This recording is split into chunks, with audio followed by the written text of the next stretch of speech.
Bom dia, meu irmão, bom dia, minha irmã, bom dia, meu amigo, bom dia, minha amiga. Tudo jóia? Tudo bem?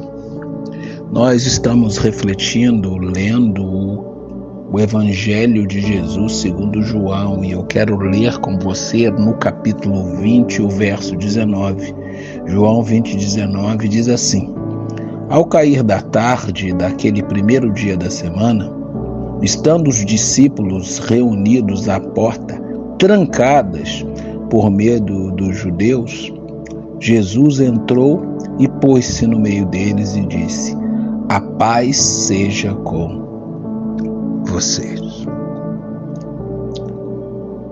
No crepúsculo da tarde do primeiro dia da semana, do domingo, os discípulos estão trancados numa sala, se borrando de medo. E a saudação de Jesus, a paz seja com vocês, que no hebraico é shalom, paz, felicidade, prosperidade e alegria, não altera em nada a realidade hostil diante da qual os seus discípulos estavam após a sua ressurreição.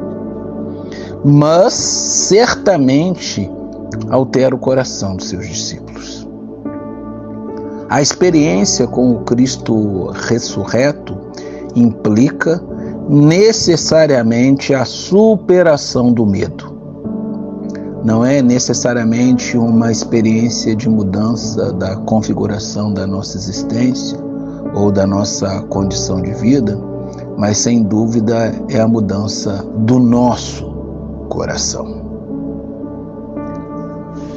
Ao abençoar aquele homem dizendo: paz seja com vocês, shalom, Jesus os leva para além do medo. Na verdade, não tenha medo é uma expressão muito repetida na Bíblia Sagrada. 360 vezes. Não tenha medo para cada dia do ano. Porque o medo caracteriza o bicho-homem. O ser humano tem medo de escuro, tem medo da assombração, tem medo de fantasma, tem medo de espíritos maus, do futuro, das tragédias,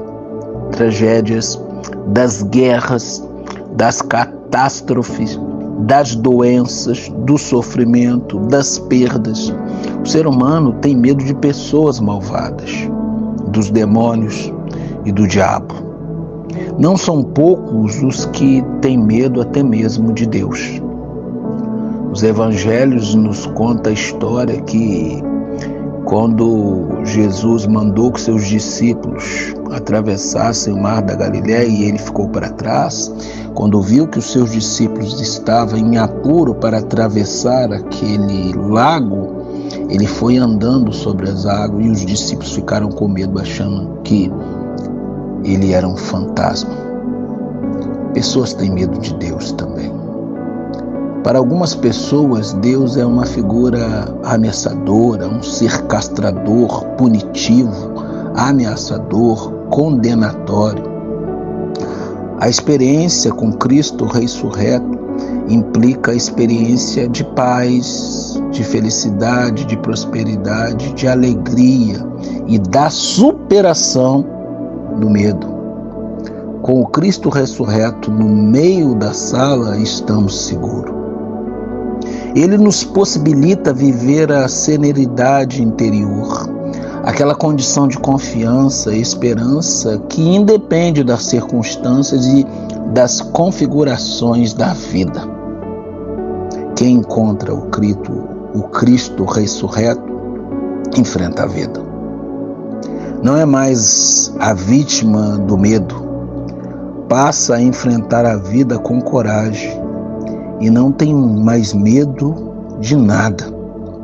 O apóstolo João disse que o amor lança fora o medo. E parece que foi isso que Jesus, já ressurreto, fez quando entrou naquela sala. A fé não é a porta de fuga dos deveres e das implicações que o direito de viver impõe. mas o caminho de coragem para enfrentar a vida como ela é. Quem tem Cristo não tem medo. Por isso a gente tira algumas lições desse texto. Primeira coisa, o medo ele é uma condição natural. Nós, seres humanos, temos medo. E, em certa medida, isso é até bom que funciona como um controle da nossa defesa. Mas uma coisa que a gente nunca pode deixar é que o medo tenha a gente. Porque ele nos paralisa, ele nos enclausura nos porões de nossa alma. E nós somos fechados hermeticamente pelo pavor e pelo medo que nos domina. Segunda coisa, ou nós deixamos o Cristo ressurreto entrar na sala da nossa vida, ou nós continuaremos trancados, morrendo de medo do que a vida fez de nós. Mas quando o ressurreto entra, a questão não é o que a vida fez de nós, e sim o que vamos fazer com aquilo que a vida fez de nós. Ou seja, vamos enfrentar com coragem os medos interiores. Que Deus abençoe você, a sua casa, a sua vida, e que bote para fora todo medo.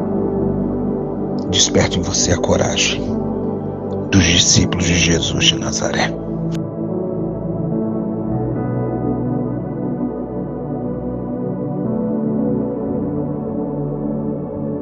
Meus amigos, se essa reflexão te abençoou, colabore com a expansão do Reino de Deus. Curta, compartilhe, comente e ative o sininho de notificação. Isso ajuda a reflexão a ter um alcance muito maior.